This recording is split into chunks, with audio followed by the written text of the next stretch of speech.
అంటే లౌకిక జ్ఞానాన్ని ప్రక్కన పెట్టేసి దేవుడిచ్చినటువంటి పరిశుద్ధమైనటువంటి జీవితాన్ని బట్టి వారు నడుచుకున్నారట.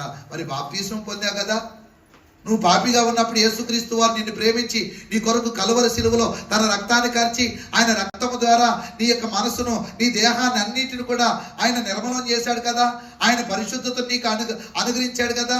ఇదివరకు పాపిగా ఉన్నామేమో, ఇప్పుడు పరిశుద్ధురాలివే కదా, ఇప్పుడు పరిశుద్ధతతో నిష్కాపట్యమైనటువంటి జీవితాన్ని కలిగి ఉంటావున్నా కదా. మరి పరిశుద్ధులకు తగిన జీవితం ఏంటి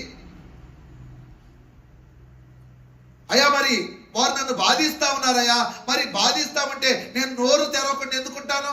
వాళ్ళు నాకు కీడు చేస్తున్నారయ్యా, కీడు చేస్తే నేను ఎలా మౌనంగా ఉంటాను? వాళ్ళు తగ్గనంత వరకు నేను కూడా తగ్గను, వాళ్ళ నోరు మూయినంత వరకు కూడా నేను కూడా మూయినా అని చెప్పేసి భక్తిహీనుడు ఎలా చేస్తా ఉన్నాడు, మనం కూడా అలాగే చేస్తున్నాం. కానీ యేసుక్రీస్తు వారు ఎంత గొప్ప మాదిరికరమైన జీవితాన్ని మనకు కనపరిచాడంటే, చదవండి ఈ మాట. పేతురు రాసిన మొదటి పత్రిక 2వ అధ్యాయం 21వ వచనం నుంచి ప్రారంభించండి.